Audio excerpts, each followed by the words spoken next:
Shalom. Kol Haloyim, Yahweh, Ba'ashem, Yahweh Shai, Ba'ashem, Rachakudash. Double honors to our apostles and elders of Great Millstone. Peace and blessings to the elect. I want to start off by reading 1 Peter 5, verse 6.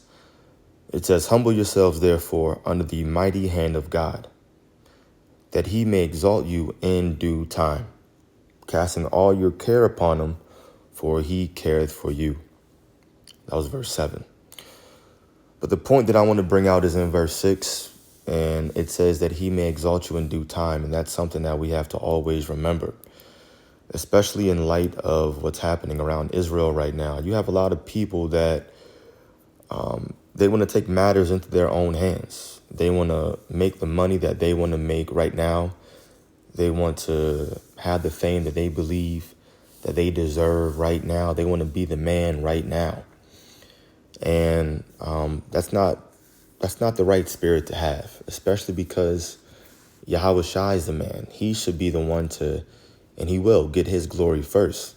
He should be recognized and exalted first and highly esteemed and favored in the entire earth first. And then your mentality should be hopefully me after, and of course the fellow Akim that are beside me. So just making this video as one to just like a keep in mind reminder kind of video, just to remember not to try to exalt yourself. Don't try to put yourself in any specific position. Know that the Lord is going to exalt you and lift you up when it's time. He's going to make sure that you're taken care of on this side and definitely in the next. And that's very soon. It's not something that we're talking about that's going to take place in the next 10 years. No, there are so many signs happening right now that let us know that we're at the very, very, very end of Esau Edom's kingdom, which means that right after is ours. And that's where your mind should be in terms of wanting to be exalted in the kingdom after and once Yahweh Shai gets exalted throughout the entire earth. So from that precept right there, I want to jump to 2 Ezra 2. I'm going to start at verse 40. It says, "Take thy number, O Zion, and shut up those of thine that are clothed in white, which have fulfilled the law of the Lord." This is referring to the elect. "The number of thy children, whom thou longest for, is fulfilled. Beseech the power of the Lord, that thy people, which have been called from the beginning, the elect, may be hallowed." And that's the point right there. You can obviously keep reading down, and it goes more into that coronation ceremony that's going to take place in the heavens, in the chariot, we believe. But right here is the point, is that the elect are going to be hallowed. Now let's look up that word hallowed here on Google. And it says made holy, consecrated. And right here it says greatly revered and honored. And that's what the word hallowed means. Greatly revered and honored. Let's see what revered means. Revere, it means feel deep respect or admiration for something. Let me turn do not disturb on. So that's what revere is. Revere is deep respect or admiration. So now we go back and we put that in the definition of hallowed: greatly revered or greatly respected and admired and honored. Greatly respected, admired, and honored. That's what the word hallowed means.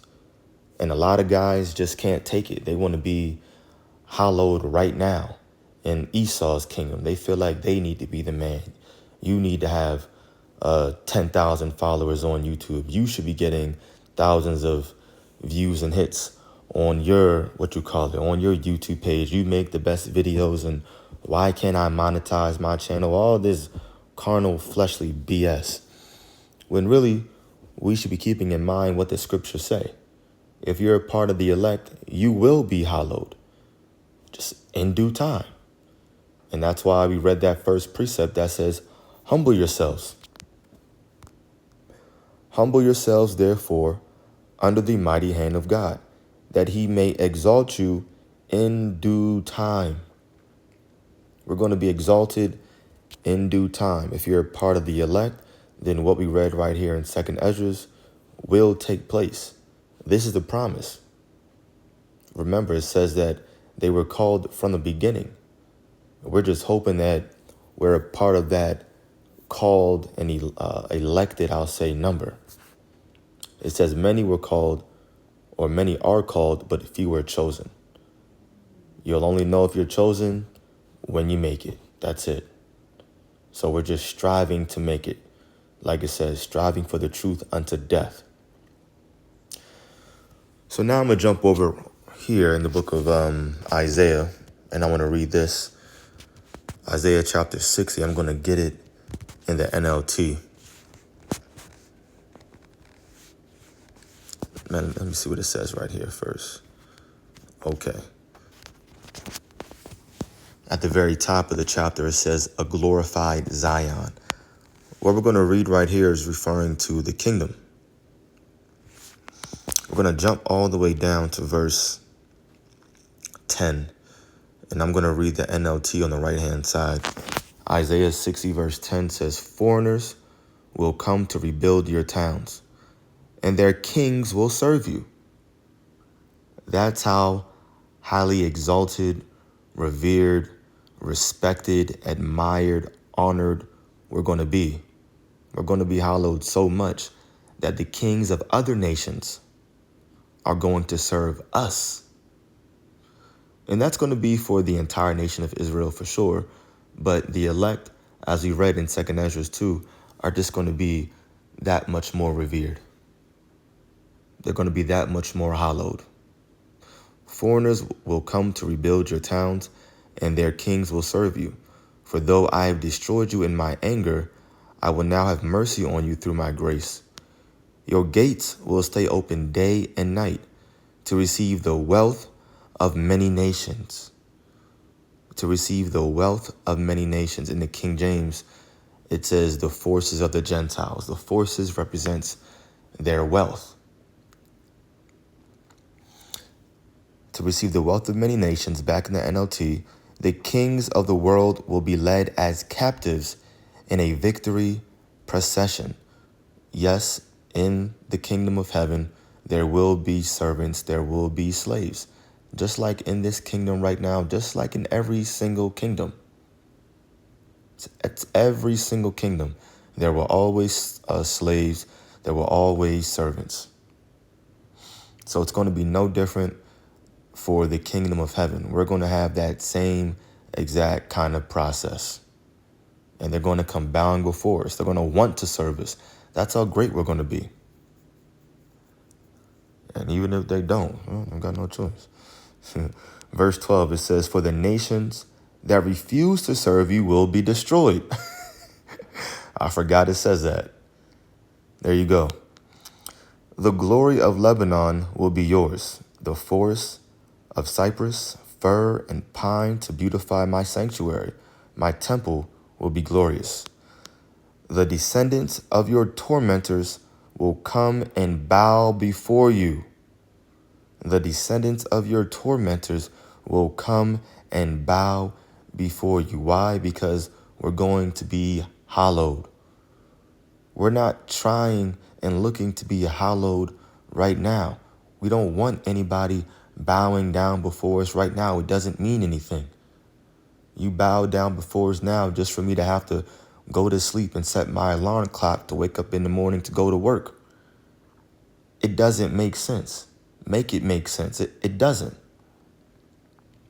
No, I'm going to be humble, like the scriptures say. I'm going to wait to be exalted, because if I'm a part of the elect, that means I will be hallowed.